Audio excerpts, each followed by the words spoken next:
is dedicated to you, people.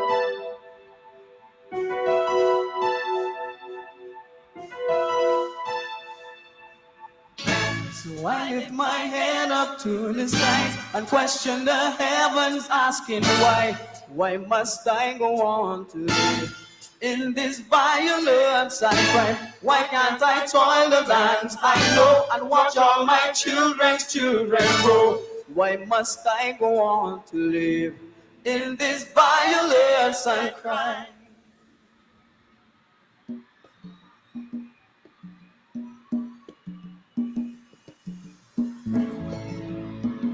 Somebody, I didn't get somebody. Somebody, I didn't get somebody. Somebody, I didn't get somebody. Somebody, I didn't get somebody. Somebody, I didn't get somebody. Somebody, I didn't get. Oh gosh, a new day begins. And you're feeling down and out. Your problems ahead, don't know yet what they're about. You wish you could die, so the madness could be gone. It's nonsense to hide or run. Something says keep pressing on. A voice in my head, it talks to me. Oh, a voice in my head, it talks to me. Out with the problems, it tells me the road is long. It tells me we must be strong. Roll with the pain and the strife. Today is the start of the rest of your life. Sing it. A voice in my head, it talks to me. A voice in my head.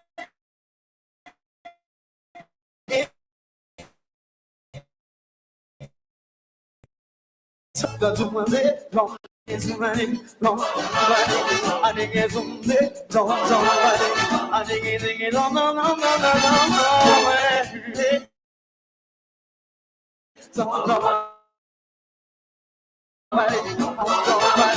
I think it's easy. Oh gosh, inside of our homes, poverty still lodging there. You pack up and leave, but you'll find him everywhere. Old man Lottery gives you hope of reaching dreams.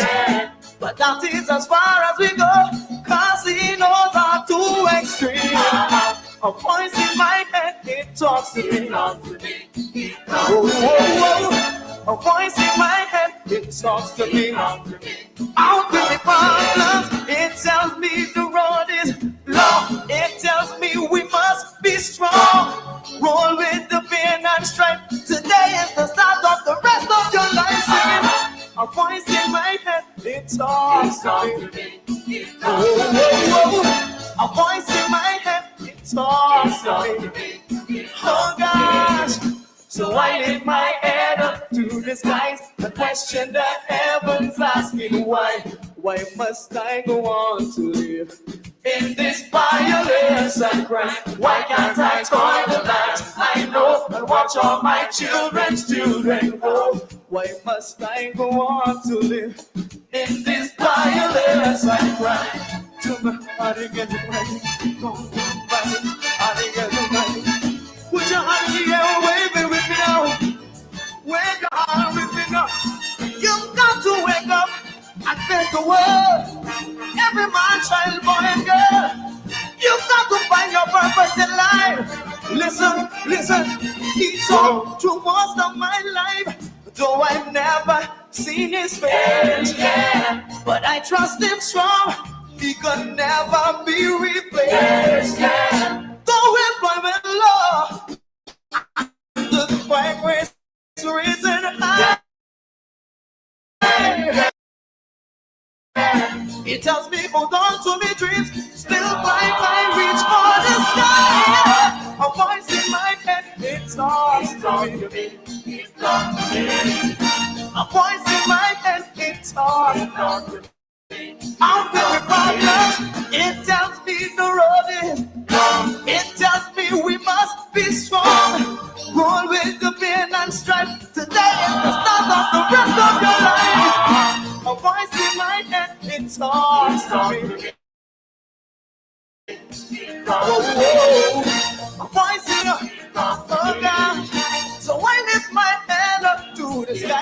question that heaven's asking, why must I go on to live in this fire and watch my children grow? Why must I go on to live in this violence? A voice in my head, it talks. Keeps my head, don't money, honey gets money, don't money, honey gets money, don't money, honey gets. Oh gosh, a new day begins. And you're feeling down and out. New problems ahead, don't know yet what they're about. You wish you could die, so the madness could be gone. It's nonsense to hide or run. Something says keep pressing on. A voice in my head, it talks to me.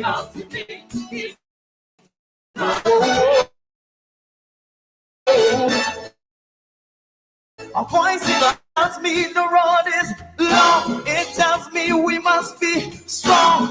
Roll with the pain and the strife. Today is the start of the rest of your life.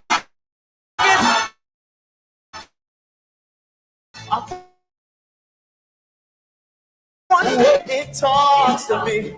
Out with me problems. The money, long money, and it gets money, long money, and it gets money, long money, and it gets long money, and it gets money, long money, and it gets money, and it gets oh God, inside of our homes, poverty still launching there. You pack up and leave, but you'll find him everywhere. Old man Lottery gives you hope of reaching dreams, but that is as far as we go, 'cause he knows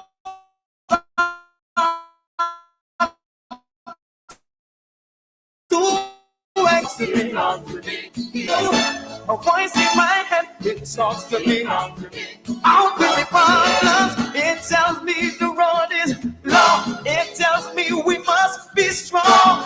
Roll with the pain and strife. Today is the start of the rest of your life. Singing. A voice in my head, it talks to me. A voice in my head, it talks to me. Oh gosh. So I lift my head up to the skies and question the heavens, asking why must I go on to live in this violence and crime? Why can't I toil the land I know and watch all my children's children grow? Why must I go on to live in this violence and crime? To my body get money, put your hand in the air, wave it with me now. Wave your hand with me now. You've got to wake up and face the world. Every man, child, boy, and girl. You've got to find your purpose in life. Listen. He talked to most of my life, though I've never seen his face. But I trust him strong. He could never be replaced. Though employment law and the crime race risen high, it tells me hold on to me dreams, still climb, reach for the sky. A voice in my head, it talks to me.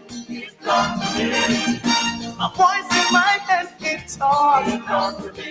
Out with the problems, it tells me the road is long. It tells me we must be strong. Roll with the pain and strife. Today is the start of the rest of your life. A voice in my head, it talks to me. A voice in my head, it talks to me. Oh God. So I lift my head up to the skies and question that heaven's asking why must I go on to live in this violence and crime? Why can't I tie the lands I know and watch my children grow? Why must I go on to live in this violence? A voice in my head, it talks, keeps walking with me. A voice in my head, it's talking, he's walking. Oh gosh, it tells me the road. It tells me we must be strong. Roll with the band and stride. Roll with the band and stride.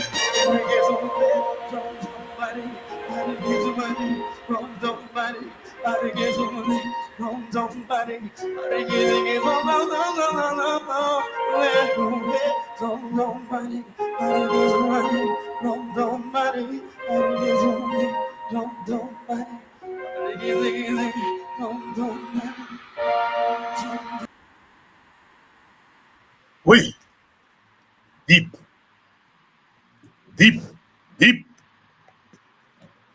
deep. The road may be long, but we've got to be strong. We've got to be strong. We've got to be strong. Those of you who are APNU, the road may be long, but we've got to be strong. Good evening to all of you, and welcome to Politics 101. It's a quiet evening here in Buxton, coming to you from Buxton. A good evening to all of you on the east coast of Demerara who are joining us, all over Guyana, wherever you're joining us.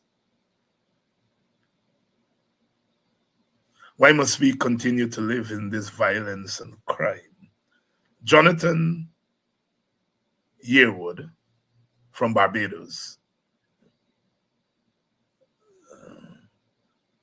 The road is long, but we got to be strong.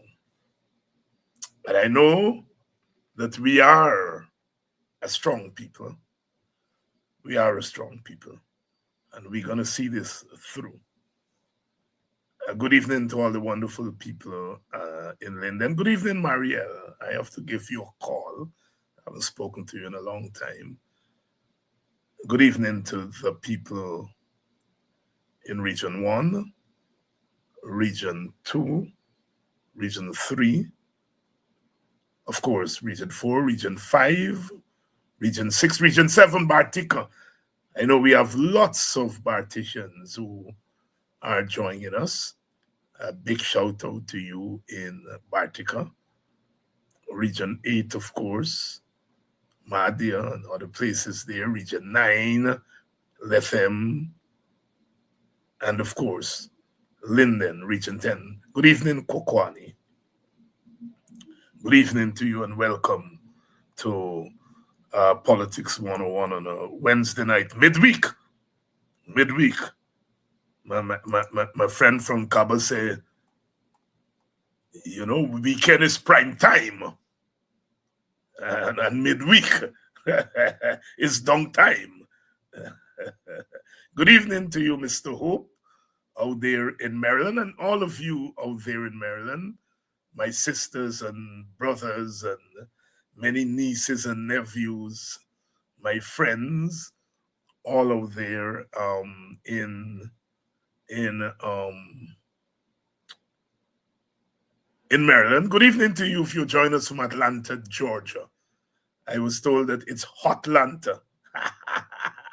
Hotlanta, Georgia. After the show last night, I learned that Brother UC Kwayana listened to the show last night. And if you're listening tonight, Brother UC, a good evening to you. Jambo and Dugu, I know I talked to you earlier today.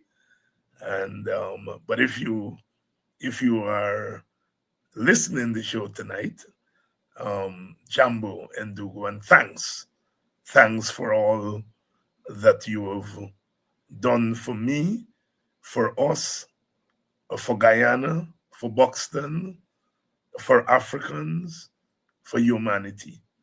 You are a treasure. 100 years and counting. 100 years and counting. My elder. Good evening to all of you, those of you who are joining us from Buxton. Good evening to you. I don't mean to forget Buxton, but I take it for granted that Buxtonians are on.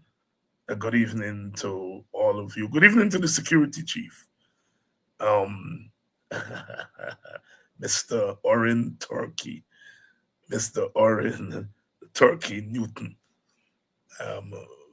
Welcome to Politics 101 on a Wednesday night.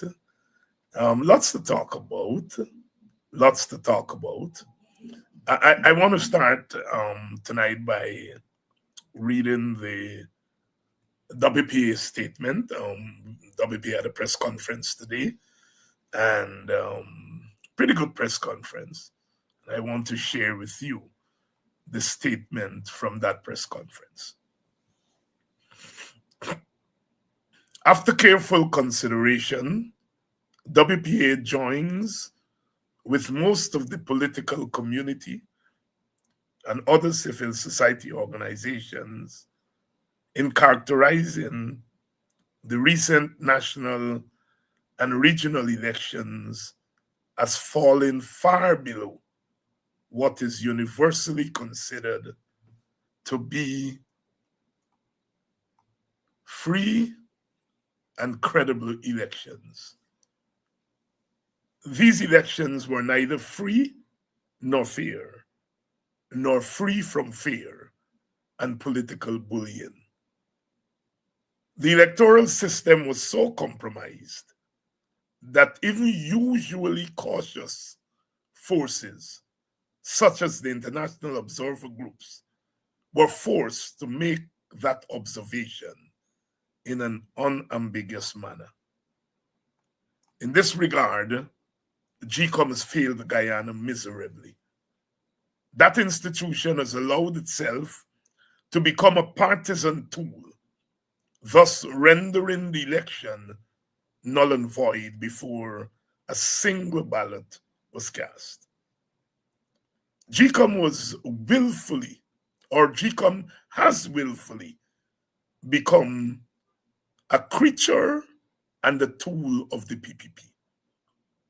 The chairperson, who holds the decisive, impartial key, has repeatedly used it to validate the PPP's plan and agenda. It is for that reason that the WPA is hesitant to endorse the call for a change from the current partisan makeup of the commission to one comprising civil society. If the behavior of the chair is reflective of civil society, then a movement in that direction would be as disastrous as what currently obtains.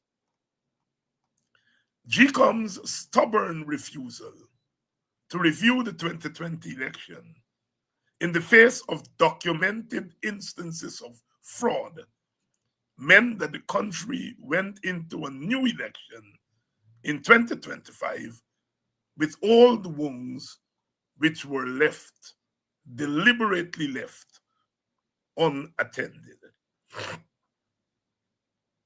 If the very voters list is patently rigged as ours is, then the notion of a credible election falls flat on its face. If a voters list is as bloated as ours is, then the scope for voter impersonation increases exponentially. Such impersonation was detected at the 2020 election only after there was a forensic recount of the votes. Yet, GECOM refused to introduce the use of biometrics at the 2025 election. The instances of overt and covert vote buying rendered the election a national farce. Even the usually compliant GECOM was forced to issue a cautionary statement, even though it did not do anything to deter the infraction. The large sums of money which were openly on display during the election became a potent weapon against the objective of a free and fair election. Going forward, WPA calls for the strengthening of vote buying laws and clear mechanisms to implement them. For the WPA, the country must come to the end of the road as far as compromise elections are concerned. WPA is ready to play its part in igniting such a movement. No self-respecting country can afford to continue this farce. There must be a national movement for free and fair elections in the form of constitutional and statutory renovation of the electoral system. The arguments for contesting rigged elections are losing their potency. The unusually large number of voters who stayed away from the 2025 elections may well be a reaction to that phenomenon. As part of the APNU, WPA acknowledges the dramatic decrease of electoral support for the coalition. As the country scrambles for quick answers to this development, WPA advises some degree of caution. While the outcomes are self-evident, the causes are not as clear. Hence, it is premature to rush to sweeping conclusions.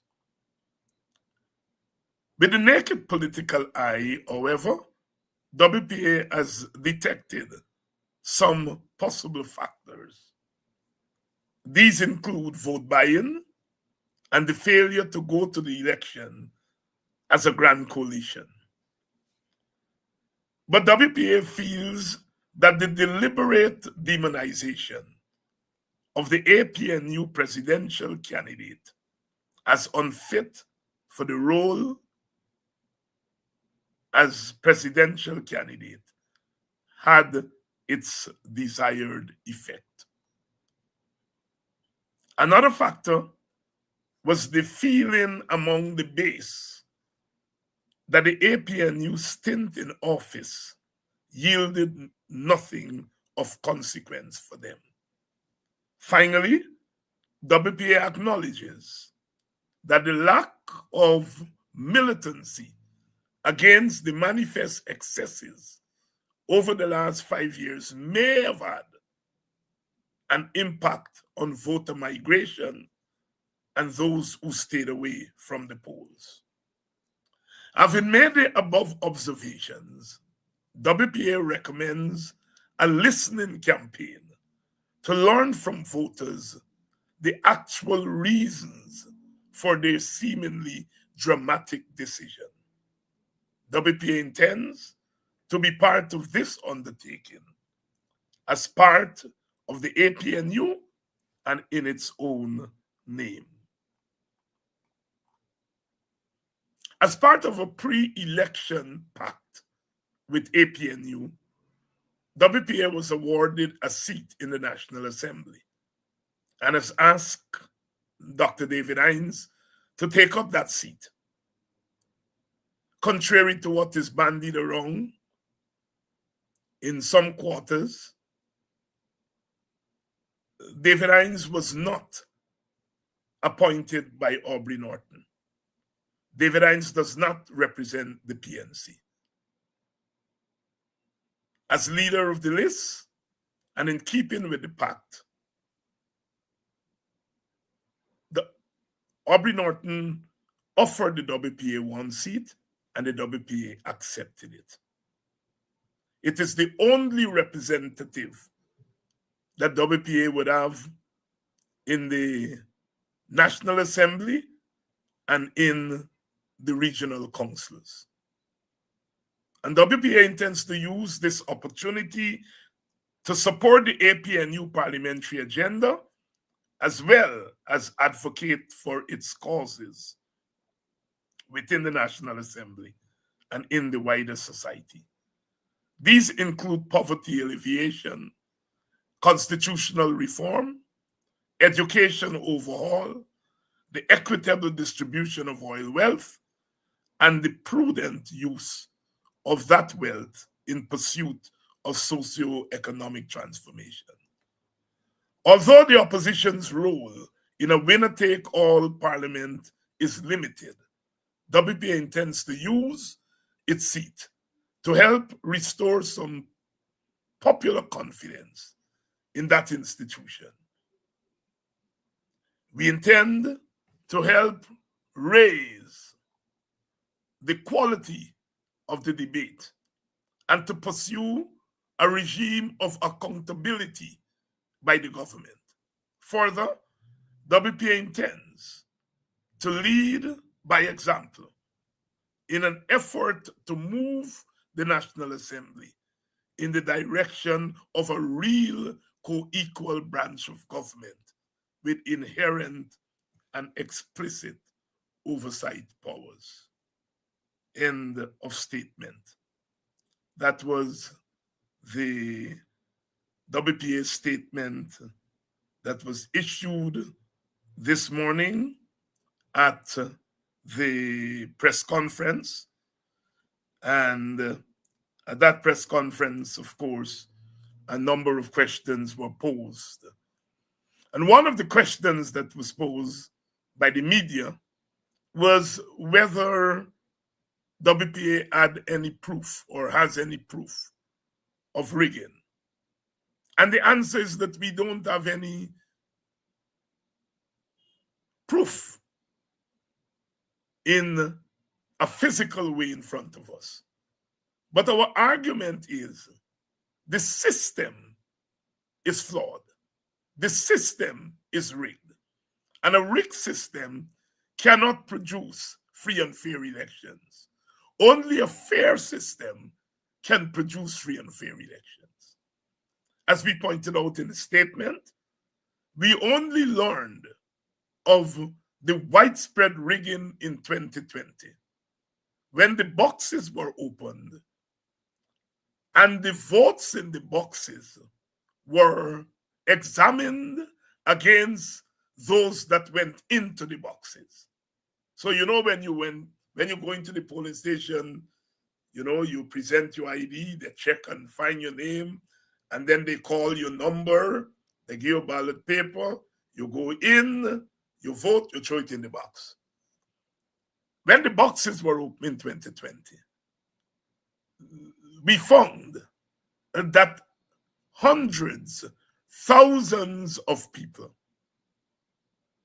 whose ballots appeared in the boxes were not ticked off. What it meant is that they did not physically go to the polling station.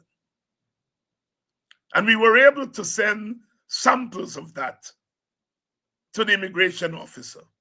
And the immigration office, in one instance, for example, found that 75% of the sample that was sent, 75% of the people were not in the country on election day. We were able to detect that fraud only with a forensic recount. That is, you go into the boxes to determine whether the votes in the boxes were valid or not. We have good reason to believe that the same thing occurred in 2025. And when we ask for a forensic audit or a forensic recount, GCOM chair told Mr. Norton to go to a petition. She knows very well that in 2020, we were able to detect fraud when we opened the boxes and checked each and every vote to make sure it was a valid vote. We suspect that a number of Commonwealth citizens who did not meet the residency requirement of 1 year voted. We cannot prove that unless we open the boxes and find those votes and then check with the relevant authorities to see whether those people had been or have been residing in Guyana for a year and more. We rather suspect that a lot of them, hundreds of them, voted as Commonwealth citizens when they did not meet the residency requirement of 1 year. And the residency requirement said they must be domiciled in Guyana. It doesn't mean that they must visit Guyana for a year. Domicile means that you live here and intend to make here your place of abode, whether to work or just to live in a different place. But if you come in to work as a migrant worker and you work here for 11 months or even 12 months, and then you leave and go way back to Bangladesh, that does not qualify you because you're not domiciled. You have to be domiciled. And we rather suspect that that Commonwealth vote was abused. But we could only know that if we go in the boxes, fish out the votes, and find out whether those people met the domicile requirement. The same is true of other immigrants from Venezuela and Brazil. As you know, birth certificates, which was a difficult thing to get at one time, they passed legislation to make it easy to distribute birth certificate. And the birth certificate, of course, could be used as a source document. All you have to do is to produce a birth certificate and say you're born in Guyana, and that's it. Nobody there to check whether that is true or not. So our answer this morning was that it is not the kind of election where rigging takes place on election day. It is a system that is rigged, and it allows for the rigging to take place long before election day. One asks, if you want to extract 500,000 people from a list of 700,000, why don't you go through an exercise, house to house registration, and to make sure that the people on that list are people who are eligible to vote? Why you're not making an effort to get the dead people? Lots of people are dead overseas. Why you're not making an effort to get them off? And it's not a case of invalidating people who live overseas. That is not the intention. If you live overseas and you're a Guyanese, yes, the court says that you are entitled to remain on the list. All we are saying is come home, register, so we know that you're alive. If you live in Queens or Brooklyn, we cannot assume that you're alive. If you come home during the registration period and you register, then we have a sense that you're alive. No effort was made by GCOM to cleanse that list. So when you have over 200,000, over 150,000 people who should not be on the list, that 150 is a pool from which you can do voter impersonation. People are now finding out that when they signed up for the cash grant, 100,000, and they commandeered you to give your ID number and all those things, that in effect was a ploy to tamper with the election. So many of you got calls from Freedom House, from the PPP, based on your information that you gave for the cash grant. And it was during that cash grant that they would have found out how many people were not in the country or do not live in the country on election day, do not live in the country on the quarantine or West Bobbies. And then those people who were not here to register at the time of the cash grant, they realize that those people may be overseas. And so they get people to vote for them. That cash grant registration was loaded. Loaded. It gave them your information for them to call you and try to buy your vote. Because that's what they were calling for, to buy your vote. And then it gave them a sense in their strongholds like Region 6 to know that a lot of the people, and they said it, there were plenty empty homes. There are plenty empty homes in Region 6. Well, they know who lived in those homes. And they produce ID card for them and give to somebody. We are able to prove those things only when we open the boxes. So when the media asked the WPA this morning for the evidence, it is what the lawyers would call circumstantial evidence, but it's evidence nevertheless that the rigging obtains in the system. In the system. And I think the international observers themselves recognize that. So, sisters and brothers, when we say the elections are rigged, we are on solid ground. It is not because you're not able to point out that X person voted twice, that it means that X person did not vote twice.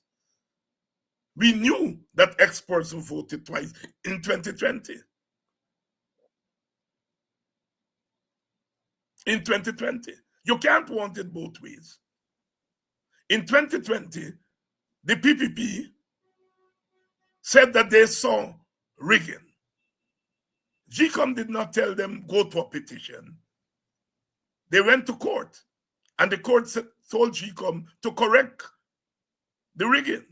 GCOM decided to open the boxes. And when they opened the boxes, they saw rigging in reckless abundance.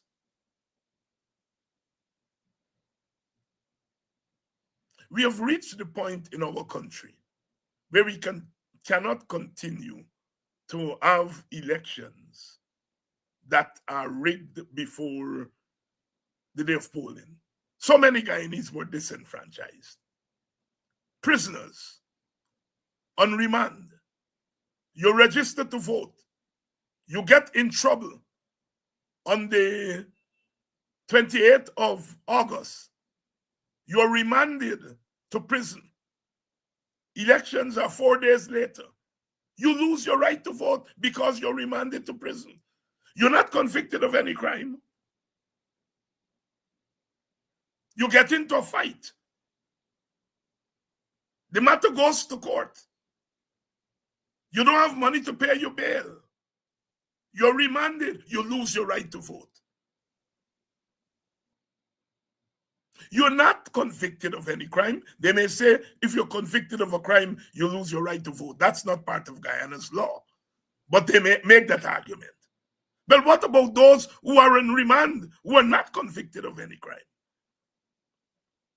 So many people were disenfranchised. And GCOM did that. The biggest crime in these elections was vote buying. And GCOM said vote buying is a crime that should be prosecuted. We saw at least 2 parties engage in open, naked vote buying. Naked vote buying. We understand the PPP spent $30 billion. A lot of that went into vote buying. They targeted the vulnerable communities for vote buying. We understand there's evidence that on election day, representatives of these parties were going house to house and paying people to go out and vote.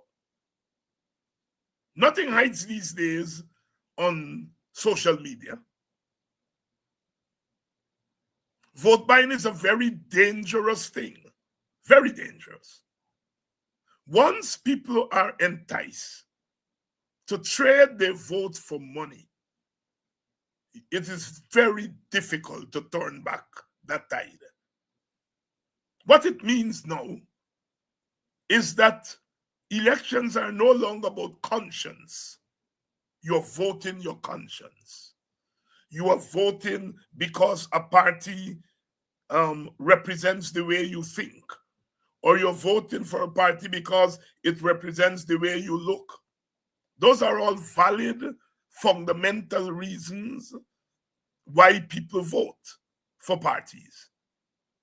All of that is going to be now pushed into the background, and people are going to vote for who can pay them the most for that vote. When you look at the PPP, which has a party war chest, because it gives contracts to people, big contracts. They give $100 million contract to a contractor. That contractor immediately gives $20 million to the PPP because he's making a hefty $50 million from that contract, gives $20 million to the PPP, maybe spend $30 million in material and labor, and he comes home with $50 million. He can afford to give the PPP $20 million. So the PPP got a big war chest from bribery, official bribery. And then it was able to use state resources, whether it's gasoline, whether it's using vehicles. These are all worth money. And so the PPP could afford to spend $30 billion. Could afford. It gets most of that from contracts, from state resources. They don't have to go in their pockets. And so they have an advantage over other parties because of their control of government. They're able to get bribes. They're able to get what they call big donations. And then they have access to the state coffers. They give you a 40,000 a day part-time workers. That money comes from the state coffers. And then they use those workers to campaign for them. Undue advantage. And that is rigging. So if we don't do something dramatic in Guyana, we are going to reach the point where elections would become more farcical than it is at the moment. It's already a farce. And if election time is when people are prepared to have a payday, then elections are no longer democratic. That is why WPA is urging that we have strong anti-vote buying laws,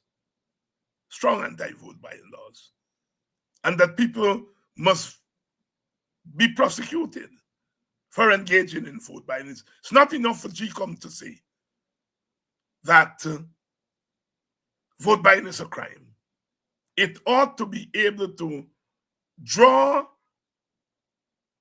the law-making authorities to the instances of this crime. We shall see. We were also asked this morning to comment on the matter of the GCOM commissioners, the opposition commissioners, opposition nominated commissioners, because they're not opposition commissioners. They were nominated by the opposition, appointed by the president, and they're constitutional officers with tenure. And the new opposition leader is saying that he should be able to name new commissioners. He should be able to name new commissioners. And our contention is that we see nothing in the law, absolutely nothing in the law, that says that a new opposition leader coming in should be able to name new commissioners. There is nothing in the rules of GCOM. You see, you can have the law, but GCOM as an autonomous body can make its own rules.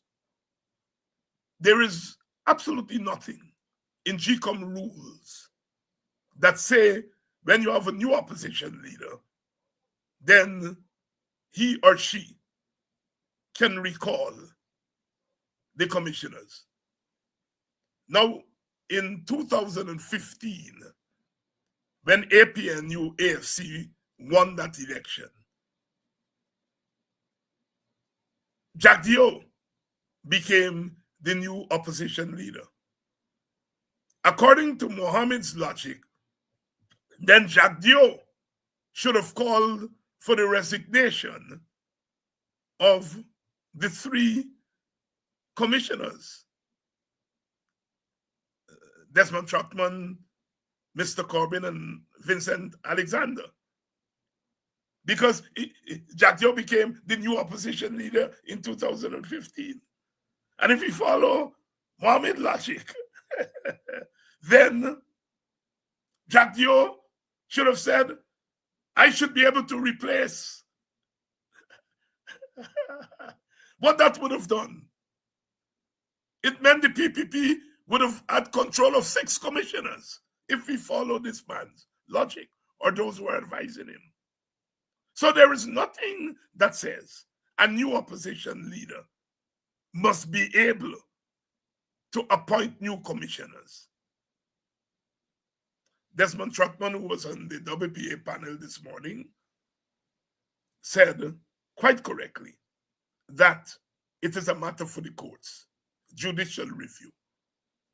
Mr. Mohammed should be able to go to the court and ask the court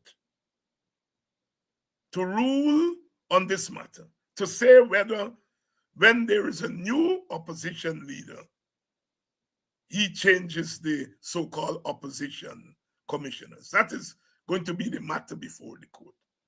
And the court will have to make a ruling based on the statutory authorities, that is the law.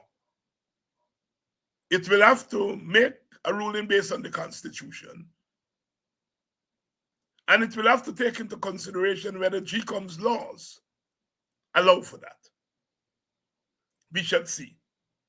We shall see. The media ask whether moral reasoning or moral suasion could be used, meaning whether we can appeal to the morals of the 3 commission, ask them to resign. Morals are good. But if we substitute individual morals for the law, where would we end up? We will start by substituting good morals, and then we will end up substituting bad morals for the law. And so one has to be very careful about this moral argument,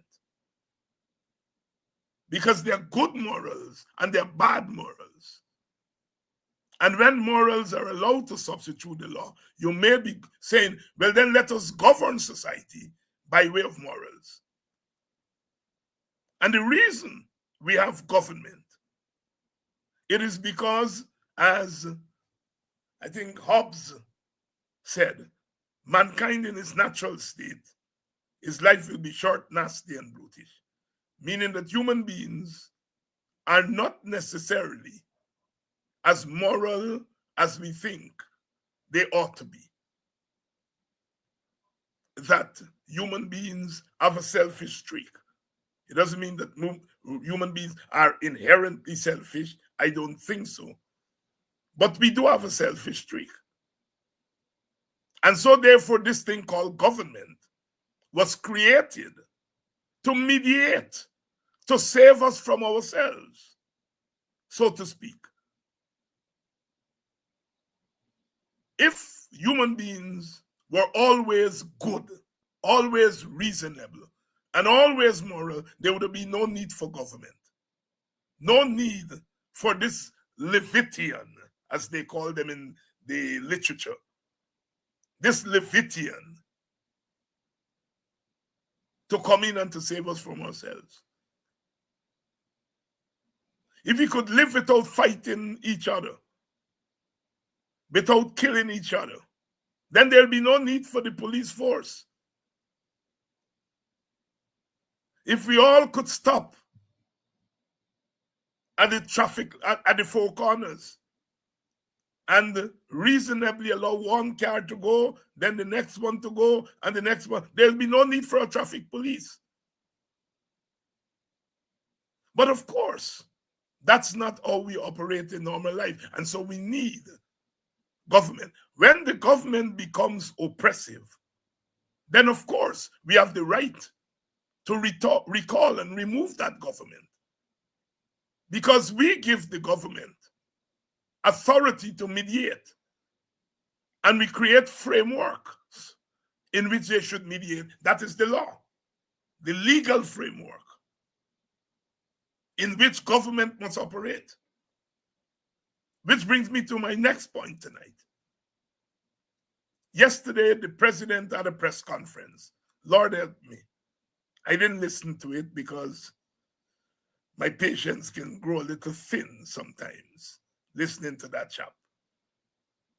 But he had a press conference and he invited media that he thinks are friendly to him. But he excluded a number of media houses that they have been saying repeatedly are hostile to them. They excluded Stabroek News. Stabroek News was not invited. They invited an individual reporter from Stabroek News, but not Stabroek News. And the way the newspaper thing works, or the media thing works, is that the editor decides who represents the paper at a media conference, not the person who is calling the press conference. And so a number of media houses were disinvited from the press conference. Now that's a serious development. We condemned, WPA condemned this morning, and we condemn now that action by the government. That's a serious violation of natural law. The media are an important aspect of any democratic process. The media are there to ask questions that the lady selling at the corner of the street, making a living, or the man in the back dam farming, does not get to ask the government. the media ask questions for him or her. And so, in silencing the media, you are silencing people. In America, they refer to the media as the fourth estate. You have three branches of government: the judiciary, the executive, and the legislative branches. And then you have the media. And that man, on the very first week of a new government, in the face of criticism by Reporters Without Borders, in the face of criticism by the international observers of the election that the media are being bullied, in the face of all of that, the man and his government have begun to bully media people all over again. No, none of us political people are always happy with the media. Stabroek News, for example, has not covered the WPA for over a decade. In the last 5 years, they have not covered us. They don't come to our press conferences. They don't cover us. But that does not mean that we in the WPA will stand for discrimination against Stabroek News or any media house. And so we find that what the president did yesterday is really a signal of things to come. It is very clear that the PPP is not interested in fair play, is not interested in democratizing the society, is not interested in making Guyana a place that is free from official bullying. If Stabroek News is critical of the PPP, so be it. Stabroek News doesn't cover WPA. Stabroek News may be critical and is critical of other political parties. But does that mean that you will bully them and don't give them access? Stabroek News has readers who depend on that paper for information. By refusing to invite Stabroek News and the others to a press conference, you are denying citizens access to information, which is a violation of the law. It's a violation of human rights. And so here we go again, after another rigged election. After all the condemnations, the government comes in and continues on its merry way. How much longer can we continue with this? How much longer? The government continues to push. This is not a government with 50 out of 69, 65 seats. This is a government that barely has a majority. Barely. And it got that majority because a number of people stayed away from the polls. They increased their votes by 10,000, I think they say 10,000 votes or thereabout. But actually it's less than that, because they had 34 seats, 33 plus the one from the join the list. So when you add the join the votes, they got in 2020, and the PPP vote in 2020. Really, they may have just increased their votes by 4,000 or thereabout, 5,000, not 10,000 as they're saying. And so they barely won a rigged election, barely prevailed in a rigged election, but they are behaving as though they want a landslide. Even critic, somebody sent me a clip. He said he don't believe the PPP won by a landslide. The PPP slide in. And he's correct. Critic is not usually correct on many things when it comes to the PPP, but he's correct on that. And so here we are. They predicted a landslide. They predicted a 2/3 majority. Let me here congratulate two of my friends, James Bond, who is now a PPP MP. I congratulate James. You work hard and you are rewarded. I congratulate Leonard Craig. I think he is in Parliament too. I think so.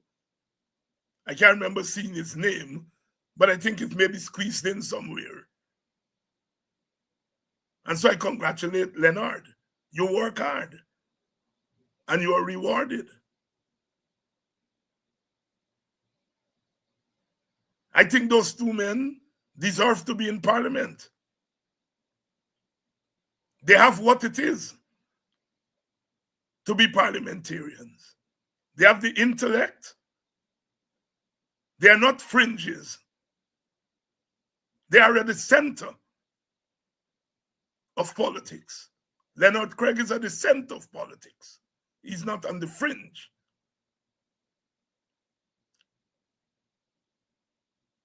The housewife who has to struggle to feed her children when the day comes, she's on the fringe of society.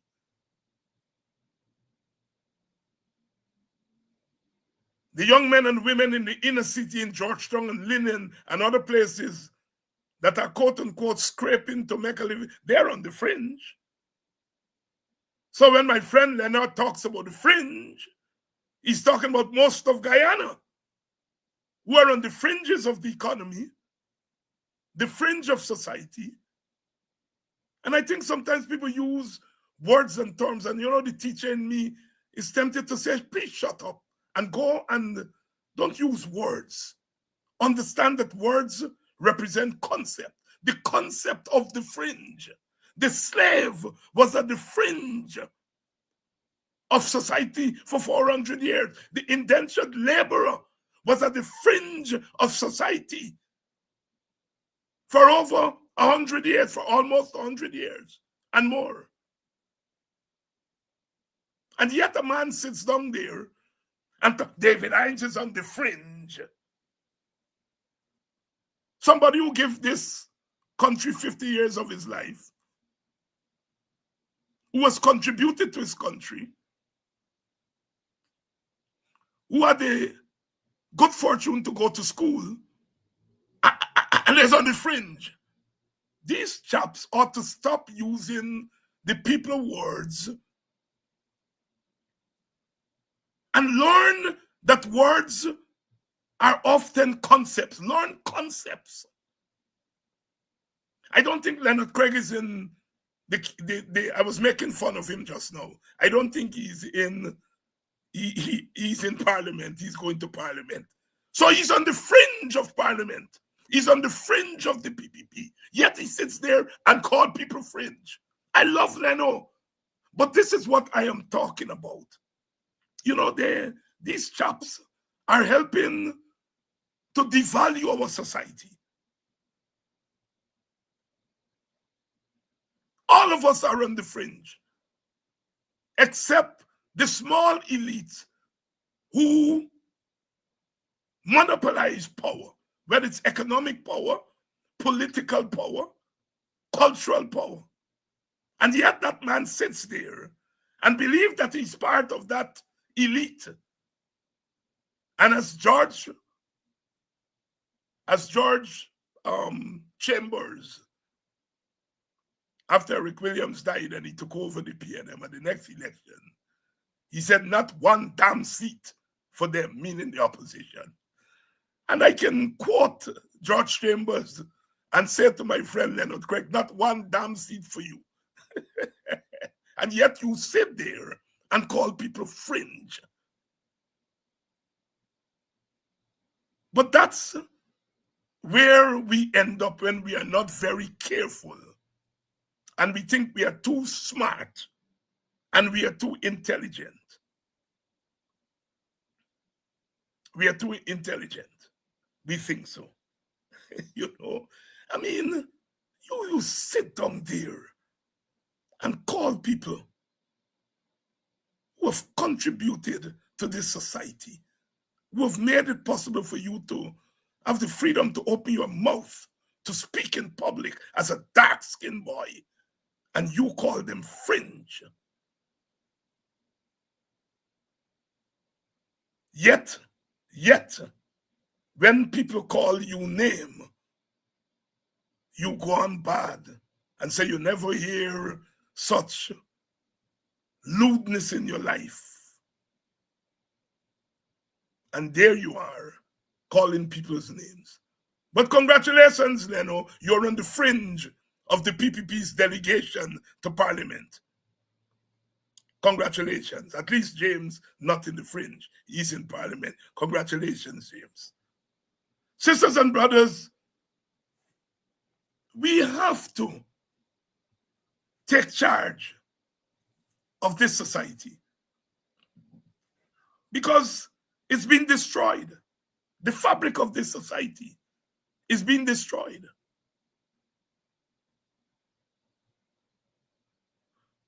Reason had gone through the window. We are no longer civil to each other. Ignorance becomes intelligence. We cannot go on this way.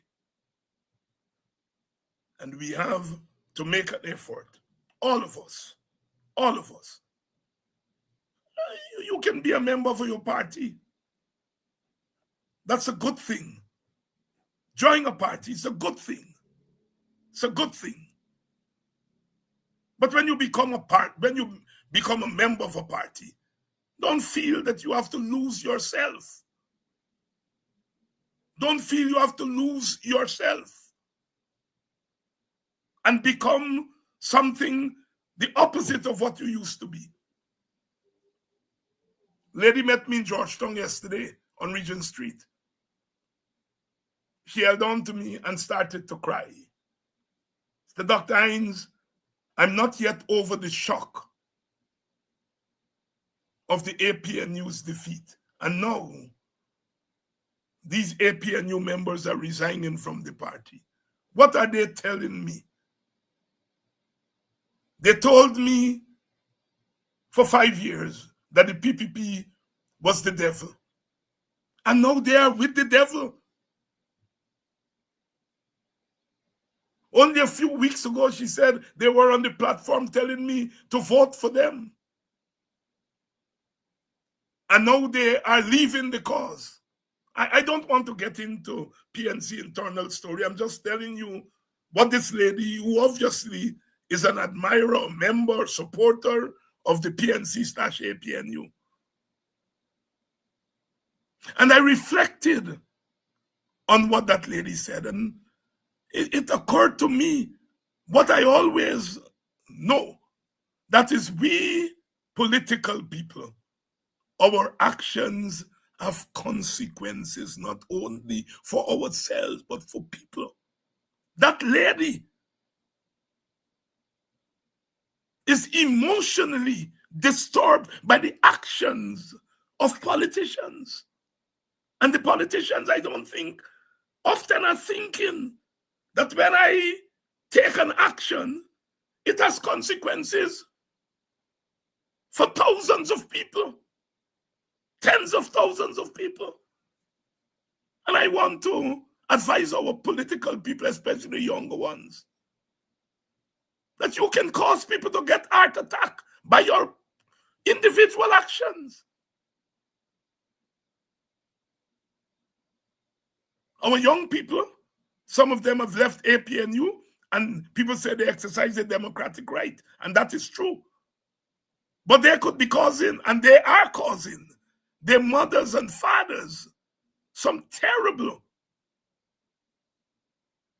issues and problems, tears. Individual action could have consequences beyond the individual. Especially we can excuse the young people who voted for Win because I'm sure they have rational arguments. But those of us who are leaders,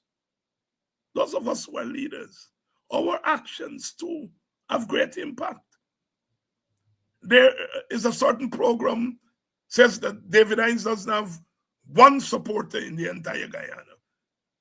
Yet every single program, they spend at least half the program talking about David Hines. And I understand. I understand why.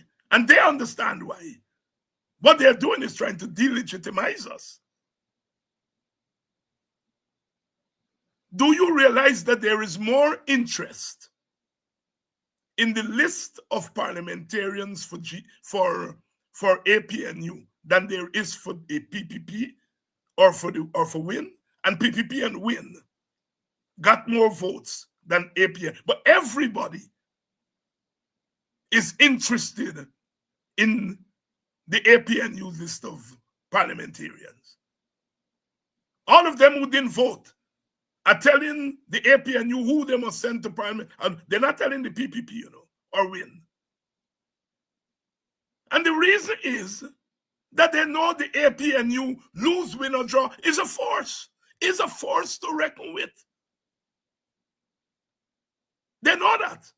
And what they want is to bury and silence a lot of us.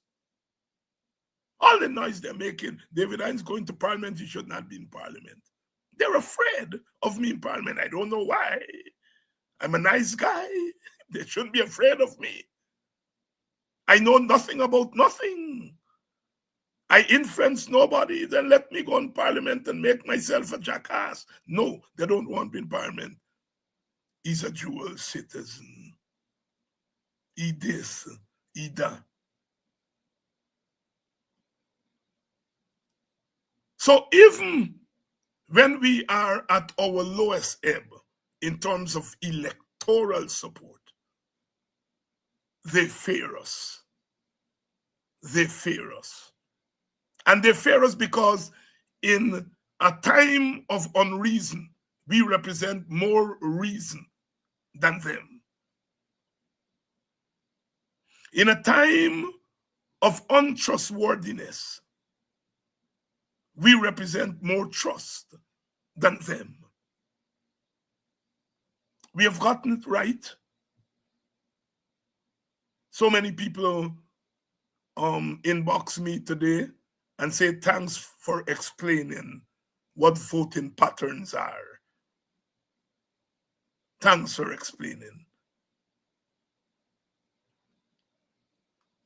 And one man put it bluntly, Dr. Hines, you make me look stupid. And I answered, I said, why? And he wrote that, how can I stupidly feel that Mohammed is leading 100,000 black people and he's not a black leader, or his party is not a black party? The thing is so elementary. It's so elementary. It's so elementary. So, sisters and brothers, we are on it. I think they got the thing tonight, cricket now, and I know a lot of us. I'm not a big T20 man, but it's the craze, and I know you are into that. So we stop here for tonight, and we'll come back tomorrow night, and we shall continue the discussion. At some point, I want us to discuss this crazy notion of the minority government that some people have been talking about or had been talking about. We'll talk a little bit about that.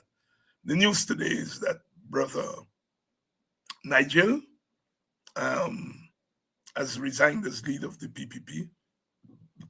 And as you all know, I have a soft spot for Nigel. And I did everything, not directly, but indirectly, to try to persuade Nigel that his place and the AFC's place was in a grand coalition. We didn't make it. And I think Nigel did what decent leaders do. Decent leaders do. And that is to take responsibility for the loss and resign. Aubrey Norton did what decent leaders do, to take responsibility for the decline in votes, and he's not going to Parliament. And we must congratulate those two brothers for taking responsibility. And Nigel, I think, is an asset and will continue to be an asset to Guyana, to the struggle. But our politics can be very vicious. And you make one wrong turn in politics,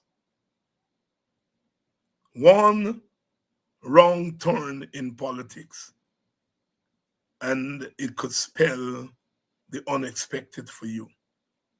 And all of us have made wrong turns in politics, and we live to fight another day. And I'm sure Nigel will continue to make his contribution to our country and to the struggle of our people. I'll see you all tomorrow night, and I hope the Warriors prevail tonight. I think they're playing in the playoffs.